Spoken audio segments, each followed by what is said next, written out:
Now I will turn it over to my colleague, Gunnar, who is Deputy Executive Director of the Norwegian Helsinki Committee.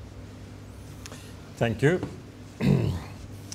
It's a particular pleasure for me to address you here in Oslo, which is my hometown and also where the headquarters of the Norwegian Helsinki Committee is. I will not speak so much about corruption as of fundamental freedoms issues in the OSCE area. We see that human rights activism these days meets very tough challenges in many parts of the world. We're primarily focusing on the situation in former Soviet countries and Eastern European countries. We clearly experience efforts by authorities in some of these countries to put obstacles in the way of human rights work. Yes, we even see physical attacks and murder of human rights defenders without authorities being willing or able to make anyone accountable for these crimes. The aim is to silence the messenger, to deflect the pressure, to lessen the cost of committing human rights violations, as put by Kenneth Root, the director of Human Rights Watch. However, we should not forget that these attacks take place on the background of enormous progress of the human rights movement during the last 20 or so years. Human rights organizations became much stronger and much more able to expose government abuse. Of course, the starting point of the human rights movement in Central and Eastern Europe was not so much the Universal Declaration of Human Rights as the 1975 Helsinki Final Act. While the Universal Declaration gave an authoritative definition of international human rights, it was the Helsinki Final Act that brought them to the doorsteps of these countries. For the first time, the communist states approved the principle that human rights should be respected. The Soviets approved this principle, however, only because they believed it will have no effects. That was a mistake of historic proportions. Civil society activists soon started to make efficient use of Helsinki principles, demanding adherence by the authorities. That was how the Moscow-Helsinki group and Helsinki committees in many other European states started during the late 1970s and the 1980s. And that was also how the Norwegian Helsinki Committee started in 1977. As we know, the Helsinki effect became very strong, contributing to one of the most astonishing human rights victories in history, the revolutions of Central and Eastern Europe in 1989 and the dismantling of the Soviet Union in 1991. Abolished communist dictatorship as a political system in Europe. That happened for many reasons, including severe economic problems and Gorbachev's reform efforts. But we should not overlook the role played by courageous women and men organizing themselves to fight for human rights. Getting rid of communism was one thing. Establishing democracy and rule of law is another. The legacy of disrespect for human rights, corruption, and weak legal systems remain a problem in many former communist states.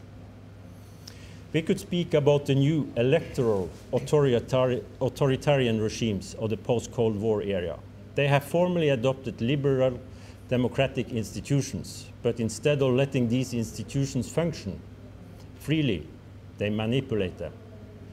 Human rights defenders and independent journalists expose these manipulations, and that's why they're attacked. How do we want the OSCE, the organization that was established by the Helsinki process, to respond to these attacks? A few recommendations. In electing Kazakhstan as its chair in 2010, the OSCE gave leadership to one of the states that clearly does not comply with OSCE human rights commitments. In doing so, it was hoped Kazakhstan would improve. But so far we have seen no real improvements of human rights, although many speeches in that direction have been heard. OSCE parliamentarians, participating states and institutions should be strong in their demand for Kazakhstan to make real its promises. OSCE should strengthen efforts to document abuses, to advocate and to conduct human rights training and education. An obvious example is the need for investigation into recent violence in southern Kyrgyzstan. We're currently part of a coalition of civil society organizations, together with Freedom House, documenting abuses in Kyrgyzstan.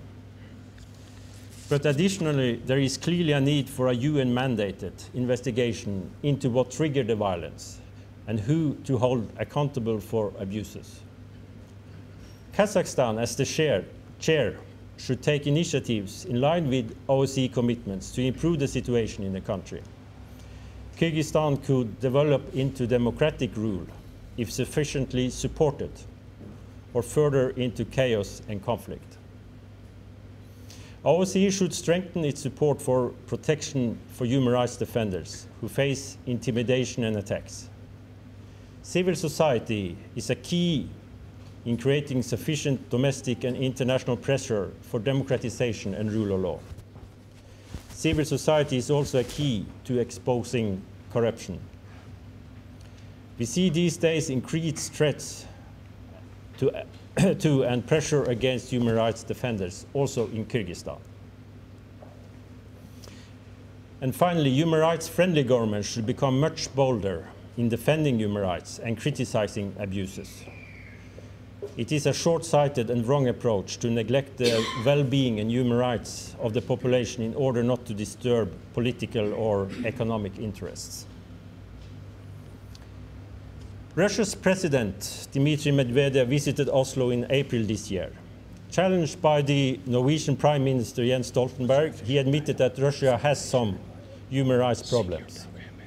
However, Russian authorities are able to solve these problems by themselves, he stressed. You should not interfere.